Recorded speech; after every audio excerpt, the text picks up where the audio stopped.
Joining us this morning is the President and CEO of the Venango Area Chamber of Commerce, Susan Williams. Morning, Susan. Good to see you. Good morning. Good morning. Nice to see you as well. You've been awfully busy. We are. Yes. Yes. It continues. On a recent trip, maybe? Harrisburg? Yes. Boy, that almost seems like a thing way in the past. We were in Harrisburg not too long ago, but boy, were we glad we went. Of course, we were down there for Chamber Day, but also to stand on the steps of the Capitol and let our state know that we want our bridges to be kept free and easy to navigate around, and that battle has been won. So, wow. As one of my peers said, a squeaky wheel kind of gets the grease, and I think the message was heard loud and clear that we want to be able to use our freeways the way they were intended. You'll have to give me some advice. We have a lot of squeaky wheels around here, and it's just... Take care of the ones that are squeaking the loudest, right? Or figure out how to fix them. Right. But yes, that was not too long ago.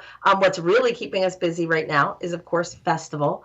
And I'm guessing you have somewhere at your fingertips our fresh off the presses newsletter. So last week we were rounding up all the good news in Venango area and preparing to tell everyone about that. And that does include that festival is, I think we were saying 2 weeks away now. Oh, wow. I believe. Yeah. Because we get started. We get started a few days early on the festival. So it's going to be a great year. We're really excited. That's incredible. And, we talk about it all the time. Is it too early to start talking about the planning process and all that? But then you blink and here you are. Yeah, we're already talking about next year's planning process. So, as you go along, you realize the things you can start just a little bit earlier, or where there are great relationships with people that might want to be involved. But we're very excited about this year. We have great volunteers lined up, and I'll tell you, there's always opportunity. We have learned how to do events with limited bodies because things have changed over the years. So. But those who really want to volunteer, if they're looking for a way to fit in, we got a new button chairman yesterday, so you'll start to see our buttons out on the streets and, pre-festival and during festival. So if you're one of those locations that would love to sell our Oil Heritage Festival buttons, those do benefit the festival. We'd be happy to help you get those. We can have our chairman contact you. We've still been booking a few things here in the last few days, little odds and ends that we finish up. So I think the schedule is pretty up to date online. If you haven't visited oilheritagefestival.com, you can go there, see the schedule. Be sure and take a look at all of our sponsors. We want you to thank them for making this festival possible because it's all about them. And there will be a printable schedule. I think that Tessa was hoping to have that ready today so that you could, provided you have any kind of printer handy, you'll be able to click on that and print that as a nice trifold that you can carry around with you if you'd like. We'll have a limited number of those available here. If people want to pick them up, we'll put them in a few places. But generally, we're keeping those as something that you can self-print. That way, if a week from now we realize there's a schedule change of some kind, we can update that, and you'll always have access to the most recent copy of the schedule. What excites you the most about this year? Oh, boy. We've got the, Lawyers, Guns, and Money and the Clarks coming again, and we've got great groups before them. Gary Bickerstaff will be performing before Lawyers, Guns, and Money, and Band Hannah right before the Clarks, and that promises those promise to be great nights in the brand new bandstand down in It looks Justice beautiful. Park. It's beautiful. So, I'm excited about having great weather down by the river, and it's always great to have everyone there. We have a new coordinator of our children's activities this year. We have a local group of some moms, grandmas that said, we want our kids to have the same experience that we were able to have with our kids. So they're making sure that we once again have our junior Olympics up at the school. We also have the Children's Parade returning this year on the South Side. That's on Thursday with activities going on in Central Avenue Plaza. I think, it's particularly exciting to see those things that we haven't been able to do in the last couple of years. Some kind of by order of public safety and others because, volunteers are shifting a little bit. So it's always wonderful to welcome a new volunteer. We always understand when a volunteer says to us, It's been great, but I'm going to need to take a breather. Life happens. There are things that they need to do, Right. sometimes involving that same weekend. So we have great respect for our volunteers that kind of shift in and out over the years. One of my favorite days is the Thursday evening. Mostly brass. Mitch Littler's been performing Echo Valley, but the Queen Crowning's in there. Yeah, That's usually a really nice, relaxing evening. it really is. I mean, that's probably, I a lot of it's tradition, but I was going to Yeah. say it's one that feels like it has that same community sensibility that it had 30 years ago. When you show up and you see your neighbors and see people in the community that are visiting, it's really a little bit nostalgic to be there that evening.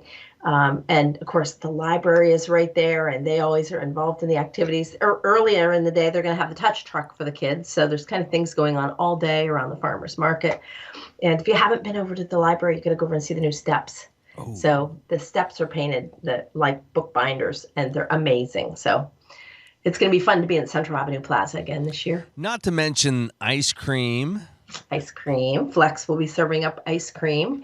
So it's a fun night to be engaging the seniors in our community who really kind of like that, love eating ice cream and getting their spaghetti up at the Oh, Y, but also our young professionals who are out there engaging the community and inviting other young professionals to join in.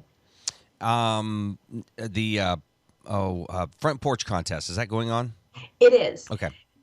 I'll be honest with you. I'm not sure when the judging is, so Okay. it may or may not be done yet. That it's usually a good bit in advance because the judges have to go out and find those porches and take a look and they do the honors that night to award it. So you might pop on the website. I think there was an application there. If it's not there, it's over. If it is there, you'll be able to see the deadline. But there's just so much going on, and of course we're just every day we're talking about okay, Cranberry Festival is right around the corner. That's September 17th. So we've been thinking about it, strategizing about it. We still have a little work to do with some of our planning on it, but that will be here before we know it as well. Steak Fry is out in August. That's just really weeks away as well. There's so many things going on here at the chamber that we don't get much rest. And then on top of that, I'm sure you still have your members who are reaching out to you asking about, ribbon cuttings or after hours or things like that Yeah. that you kind of weave into all of this. For certain, as a matter of fact, I know I'm headed out to the Oil Region Astronomical Society this weekend for their ribbon cutting. So they're doing that on Saturday. I think they're going to get started around 5. They're going to have tours of the facility, and they're, what they're about. So they're going clear into the night sky. So I think they're going to be out there into the, 11 midnight time frame. So yeah, that ribbon cutting is coming up. I almost daily have meetings with members, sometimes at my request, if there's something that we're working on that we want to run by them. Often it's at the members' request. We're continuing to look for ways to make sure that our businesses are finding a great home here in Venango, that they have what they need, and that they're connecting to the other businesses and the resources that they need. So that happens for me, like I say, almost daily at some level. So great conversations with members. I'm excited about how thoughtful our businesses continue to be and what they're doing to really lend to a thriving Venango County. We talk a lot, Susan. People that kind of discover this area, they move here. Are you seeing a lot of these folks take an interest in what's going on in terms of just wanting to be involved, or do you ever have somebody come in and say, "Hey, we just moved here from so and so, and I think I want to start a business"? All of those things happen. Recently, I've had more interaction with people who are coming in that are maybe more in the give back phase of their life and wanting to find out how to use volunteering as a way to connect. So, for example, we had a couple that came in just within a week of our golf outing. So when we realized we were going to need a couple more people on the golf course, I just picked up the phone and said, "But could you come out and spend the day with us? We'll put you a tent up over your head and you can bring a book or a friend to visit with, and we'll feed you a steak dinner at the end." we have limited opportunities like that, but they were excited to come out, meet us, meet other people that were there, and a chance for them, in that case, to see Venango. That's where we were that day. They didn't have any idea that that facility was there because they're new to the area. So I have lots of those experiences where I'm trying to help newcomers meet and connect in the area. So I'm happy to do that. My staff are happy to do that. If you're a listener and you're new here and wondering if you can get some help, sometimes it's us directing you to other organizations that you might be a great fit for as a volunteer or to attend events. Certainly, we can make sure that you get information about things going on in the area, that we direct you there. And we have great welcome packets that we can put in your hands. Or if you're an organization that frequently interacts with people that are new to the area, we're happy to give you some welcome packets that you can give them, and includes a map and some information about local organizations, the Oil Regional Alliance Visitor Guide. So we could give you, a little supply of those to have on hand. It really doesn't take much if you're new to the area to, kind of find something to do. Just share your interests, and I'm sure there's a match for it. And before you know it, you're going to be asked to do a lot of things. Yeah, I would agree, but I do want to, really encourage people that are here and have a comfort level. That it's important that we're always ready to greet new people. I think, we have the perception there's a lot going on and there's a lot of ways for them to connect, but it can be intimidating as someone new to know where those connections Mm-hmm. are or where you fit in. And we have a tendency to get very comfortable in our organizations, very comfortable with who we're with. And sometimes it's a little bit of work to welcome someone new, to take in some new ideas, to maybe have to explain the way something works that comes second nature to you, but you have to help someone else understand. So I think if we truly want to grow our area the way we talk about, and invite people to start new businesses, they have to have a comfort level here. They'll be supported. So I think if we can all just think about how can we be our best, because we don't know who we're going to encounter today on the street, at a restaurant, at the post office, that might be new here, and they will draw their first impression from how we treat them, how we smile and say hello, answer a question if they need it. Well said. Well said. Let's do this real quick. You're watching the Morning Drill on Stream Television and on Armstrong's Neighborhood Channel, and listening to it on the Allegheny News Talk Sports Network. Susan Williams with us, President and CEO of the Venango Area Chamber of Commerce. We talked just the other day, Susan. We were out over the weekend, and we were in two places that normally we've had great experiences, but I don't know what it was about this weekend. It was busy. Yeah, but where we were really wasn't. But the customer service was just sort of lacking and left a little to be desired. Yes, right? yes, and you try to like reach out a little bit to say, are you sure? And yeah, well, another thing that I think we tend to take for granted, that it's just kind of common sense that you'll know how to offer customer service. And I want to encourage those who are business owners who might be employing people that really are required to give good customer service. And I think it's something as human beings we should work at every day. Yeah. Customer service is in every impression. But we're happy to help with that mentoring opportunity. We have great resources, and when there seems to be a need and an interest, we'll bring those resources here. We've done some great training in the past. What we often find that those that need it the most are a little reluctant, think they're too busy, think it doesn't apply to them, and those who are already giving great customer service say, "Give me more, I want more." But there is such a thing as kind of blind shoppers that will go out and without letting someone know who they are, shop and experience and let you know how that goes. And there's always there's always the chance that you're just hitting on a day where they're understaffed or there's something that has happened in a business that we just don't know about.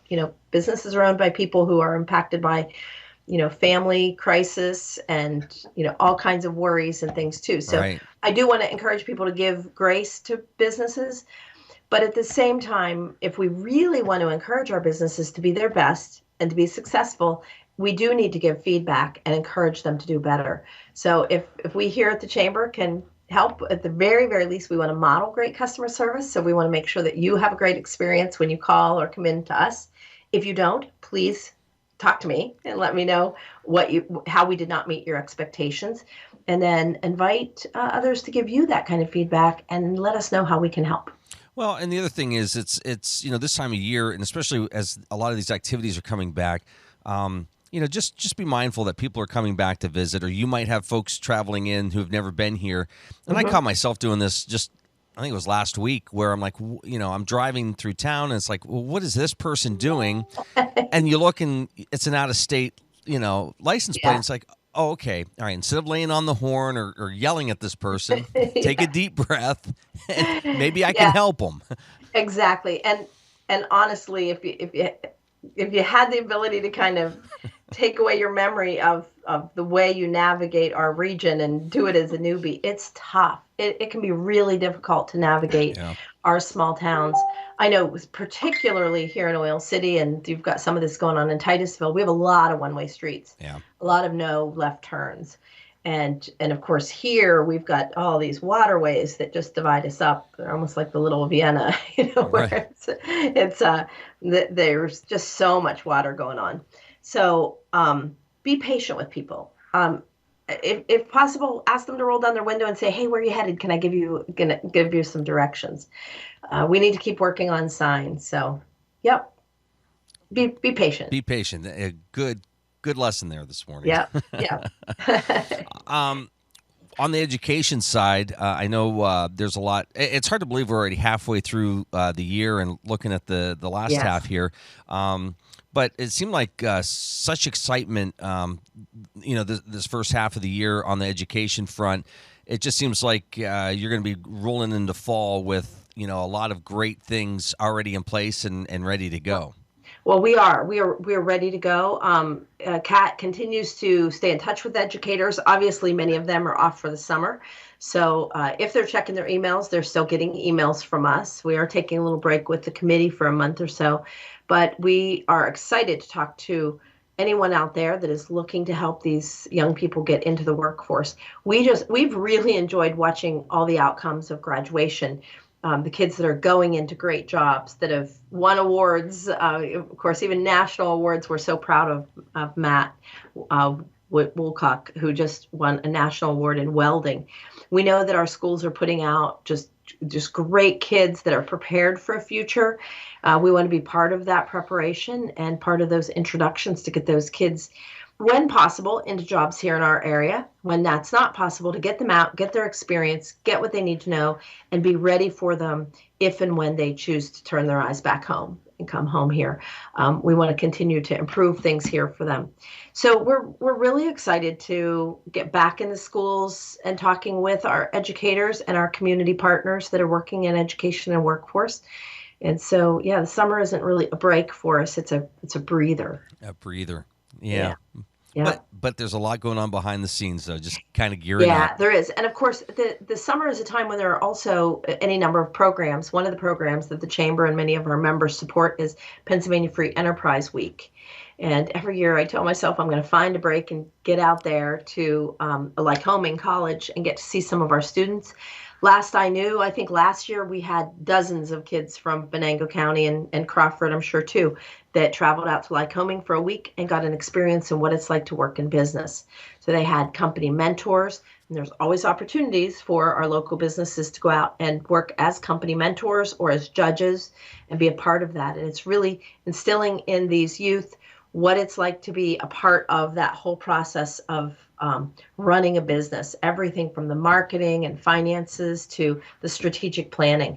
So a great program. And every year we tell ourselves we're going to spend more time with the kids that come back from there. I think it would be a wonderful thing to do, find out what they've learned and how we can be applying some of that right here in business. How would you rank our area in terms of students who have an interest in learning about a trade? That those businesses are open to welcoming those students into their business to get started. Well, I'd say we rank pretty high, considering that when you're talking about trades, you're generally thinking about those students who might be attending our vocational school. I think there were over 60 co-ops this Oh, past year, wow. so that means those are high school students that are going out and working in business. And many of them, if not most of them, are offered jobs upon graduation. So they are well prepared in the trades. They've got great experience. They've been earning money while they're in college. So I would have to think that we rank pretty well. And of course, there are those youth that might be working in those trades or working in our businesses that aren't necessarily going through the vocational program. So can we do more? Can we do better? Absolutely. I think we need to be encouraging that the vocational school looks for ways to expand. And I say that knowing that's really hard. They have a facility that I think has been generally full in recent years, but their model is so good that we should be looking at that and saying, how can we support fully using that program? And then if necessary, adding to that program, or maybe figuring out ways to instill some of what they do right into the school buildings, where we can make sure that every student that wants to be involved in the trades, whether it's for immediate work in the trades when they graduate, or as a skill that will really complement what they're doing if they're going on academically or going right into the workforce. It's important for our businesses to support that. Susan, great to see you this morning. All the Great to best. see you. Have a wonderful week. I'll You talk too. to you soon. Take care.